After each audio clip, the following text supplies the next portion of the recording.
Selamat datang di Pesona Indonesia, program yang akan membawa Anda menjelajahi keindahan dan kekayaan budaya Nusantara.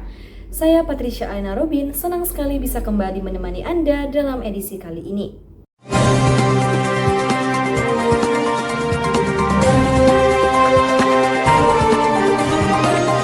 Indonesia adalah negeri yang kaya akan sejarah dan budaya, dengan setiap daerah memiliki kisah unik yang membentuk identitasnya. Salah satu provinsi yang menyimpan banyak warisan bersejarah adalah Provinsi Jambi. Tidak hanya memiliki keindahan alam dan tradisi yang beragam, Jambi juga memiliki peninggalan sejarah yang menjadi saksi bisu perjalanan masa lalu. Hari ini kita akan menelusuri berbagai peninggalan sejarah di Provinsi Jambi, dari artefak kuno hingga jejak kekayaan peradaban masa lampau. Untuk mengetahui lebih lanjut, kita akan langsung terhubung dengan rekan-rekan kami di Museum Perjuangan Rakyat Jambi. Langsung saja kita menuju ke rekan yang pertama, Davin Revata Helison. Waktu dan tempat dipersilakan. Oke, terima kasih Patricia atas kesempatannya. Nah, pemirsa, sekarang kita sedang berada di Museum Perjuangan Kota Jambi. Hari ini bersama saya Davin Revata Helison. Kali ini kita akan membahas apa saja yang ada di Museum Perjuangan Kota Jambi. Seperti yang bisa kalian lihat, di belakang kita ada pesawat Kiai Harom yang merupakan pesawat yang menjadi ikon dari Museum Perjuangan Kota Jambi. Nah, selain itu ada apa aja sih di Museum Kota Jambi? Kita akan lihat selanjutnya. Baiklah teman-teman, setelah masuk dari museum kita akan melihat patung dari Sultan Batak. Nah, beliau ini diapit oleh dua harimau yang melambangkan ketangguhan beliau ini. Selanjutnya kita akan masuk ke dalam untuk melihat yang lebih jelas lagi. Nah, kita akan mulai dari sisi kanan dulu. Di sisi kanan ini ada banyak peninggalan dari pertempuran Selempang Merah di Kuala Tungkau. Seperti tampilan ini, Pelempang Merah dan Keris. Nah, selanjutnya kita akan lanjut ke pertempuran selanjutnya. Di pertempuran di Kerinci ini banyak sekali yang ditinggalkan juga. Terutama ada parang-parang seperti ini. Lalu kita akan lanjut ke pertempuran selanjutnya. Selanjutnya ada pertempuran di kekuasaan Serikat Jepang di Jambi. Nah, ini merupakan peninggalannya. Ada senjata-senjata, topi, pistol, dan lain-lain. Ini juga katana yang berasal dari Jepang. Nah, itu saja di lantai pertama. Kita akan lanjut ke lantai kedua. Oke, selamat pagi pemirsa. Saya akan melanjutkan penjelasan untuk di lantai 2. Untuk yang pertama kita temui yaitu adalah lukisan perjuangan Sultan Taha yang ditandai oleh beberapa tahun, yaitu tahun 1995, 1998, dan 1904. Oke, lanjut ke sini.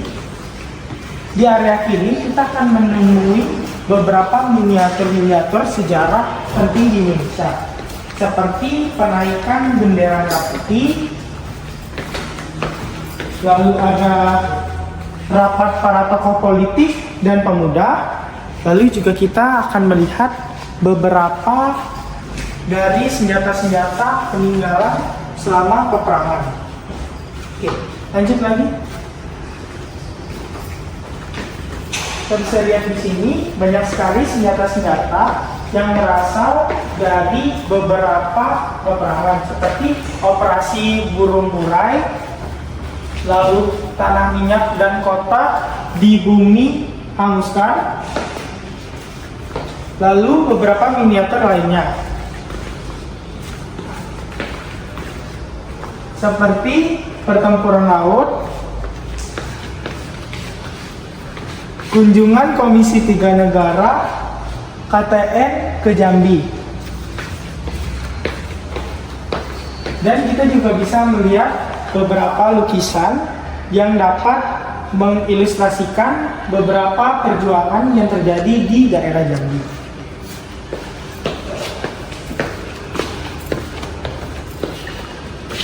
Selanjutnya, ini ada beberapa lukisan dan patung-patung dan beberapa barang yang menggambarkan pakaian dan beberapa barang-barang peninggalan selama perjuangan tersebut.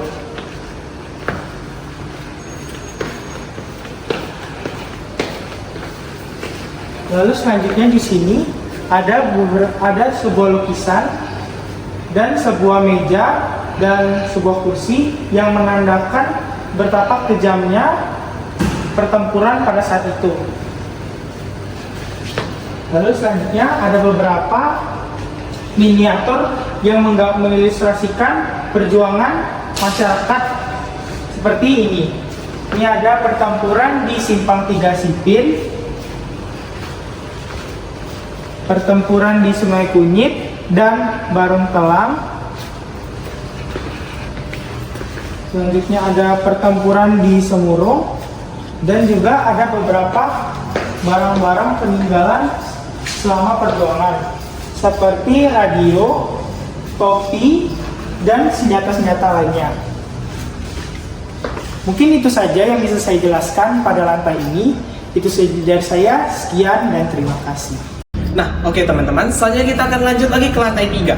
Di sini saat kita pertama naik ke lantai 3, hal pertama yang bisa kita temui adalah sebuah poster yang menjelaskan sejarah berdirinya Provinsi Jambi dari awal hingga saat ini. Nah, lalu kalau kita bergerak lebih dekat lagi, kita bisa melihat peta Provinsi Jambi secara detail dari ujung hingga ujung. Nah, selanjutnya juga ada poster yang menunjukkan pemimpin-pemimpin terdahulu Jambi dari masa kemerdekaan Republik Indonesia, yaitu ada beberapa residen Jambi yang terdahulu serta 10 gubernur Jambi terdahulu hingga saat ini. Nah, selanjutnya di sini juga terdapat banyak sekali sejarah-sejarah terbentuknya Kota Jambi. Bisa kita mulai dari tahun 600 sampai 1100, yaitu Jambi di bawah Sriwijaya. Nah, ini informasi ini bisa didapatkan dari catatan perjalanan biksu Buddha Itsing dari Cina ke Belanda. Lanjut lagi, kita akan jalan ke terbentuknya di Sultanat Melayu Jambi. Nah, tokoh yang paling terkenal di sini yang bahkan kita sudah tahu adalah orang kayu hitam. Kita pasti sudah tidak asing dengan orang kayu hitam. Lanjut lagi ada kebangkitan Melayu Tanjung Jambi. Nah, ini terjadi setelah Sriwijaya redup sekitar abad ke-11. Selanjutnya ada juga perjuangan Sultan Taha Saifuddin. Hal yang terjadi karena saat dia naik jabatan, dia membatalkan semua negosiasi dan perjanjian yang ditandatangani oleh Sultan terdahulu karena dinilai amat merugikan masyarakat dan Kesultanan Jambi. Selanjutnya kalau kita lanjut lagi ada zaman pergerakan Islam di Indonesia yang terjadi setelah selesainya perlawanan Kesultanan Melayu Jambi sekitar setengah abad lamanya. Lalu kita bisa lanjut lagi, ini adalah masa di mana Belanda kalah perang dan Jambi jatuh di tangan Jepang seperti yang kita tahu di pelajaran sejarah kita. Nah, lalu setelah 2 tahun setelah kita menikmati Indonesia kemerdekaan, ada yang namanya agresi militer Jambi yang dilakukan oleh Belanda, khususnya NICA, Netherlands India Civil Administration. Setelah itu setelah Kesultanan Jambi terbitlah Presiden Jambi. Hal ini dimulai dari pasca gugurnya Sultan Taha Saifuddin dilanjutkan oleh seorang panglima muda bernama Raden Matahir.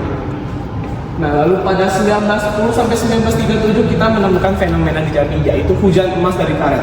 Nah, di sini semangat Islam sedang berkembang di wilayah Jambi. Arus modernitas di kota Jambi semakin meningkat. Infrastruktur mulai dibangun satu persatu. Nah, di sini warga Jambi menemukan sebuah peluang baru, yaitu peternakan karet. Nah, kampanye penanaman karet ini disambut baik oleh semua warga dan sehingga saat ini disebut sebagai hujan emas karet karena menjadi salah satu komoditas utama di kota Jambi. Nah, selanjutnya kalau kita membahas tentang perjuangan Jambi, tidak lengkap kalau kita tidak membahas Letnan Kolonel Abdul Ghani yang mempunyai peran penting dalam perjuangan mempertahankan kemerdekaan di daerah Jambi, mulai dari pengaturan strategi, penyiapan pasukan, dan keikutsertaan dari berbagai perang di kota Jambi. Nah, terakhir sebelum kita tutup, di sini juga ada berbagai etalase yang menunjukkan berbagai benda peninggalan perang Jambi, khususnya di bidang kedirgantaraan. Bisa teman-teman lihat di sini ada seperti penutup tangki, ada cangkir, ada katrol. Lalu di sini ada puing-puing dari pesawat Catalina RI-005. Pesawat itu hancur dan puing-puingnya diabadikan di museum ini. Seperti yang teman-teman bisa lihat, ada banyak potongan rangka pesawat yang telah hancur. Nah, bahkan di sini juga terdapat tabung oksigen dan petpos. Petpos ini seperti yang teman-teman bisa lihat di TV, ini adalah yang digunakan tentara untuk mengisi cadangan air minum mereka. Dan di sini juga ada alat yang digunakan untuk menahan senjata pada saat zaman perang Jambi. Terakhir di sini kita bisa lihat foto gubernur Jambi dan masa jabatannya dari gubernur awal sampai gubernur terakhir. Itu saja mungkin dari saya. Untuk lantai 3 ini saya kembalikan kepada Patris di studio. Terima kasih. Terima kasih kepada rekan-rekan di lapangan atas laporan yang sangat menarik. Dari penjelasan tadi, kita bisa melihat bahwa Jambi bukan hanya kaya akan budaya, tetapi juga memiliki peninggalan sejarah yang sangat berharga. Semua ini menjadi warisan penting yang perlu kita lestarikan agar tidak hilang di telan waktu. Demikian laporan kita hari ini dalam Pesona Indonesia. Semoga kita semakin bangga dan peduli terhadap warisan budaya bangsa. Saya Patricia Alena Robin, pamit undur diri. Sampai jumpa di episode berikutnya dengan kisah budaya Indonesia lainnya. Selamat melanjutkan aktivitas Anda.